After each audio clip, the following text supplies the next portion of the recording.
સજાતીય રીતે આપણી સુપ્રીમ કોર્ટમાં સારામાં સારું પરિણામ આપ્યું અને આ ગયા વર્ષે જ તે આપણે ભવ્ય રામ મંદિર અયોધ્યા ખાતે બનાવ્યું અને એમાં આપણી પ્રાણ પ્રતિષ્ઠા થઈ. આજે રામ જન્માષ્ટમીના દિવસે આજે અયોધ્યામાં આ દુનિયાનો વિક્રમ નજારો બન્યો છે.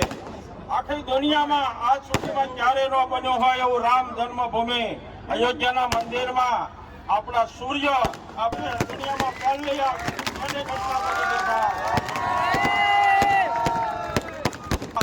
સૌનો સહયોગ મળવા બદલ ખૂબ ખૂબ હૃદયથી આભાર. હાલો જય જય શ્રી આ સમગ્ર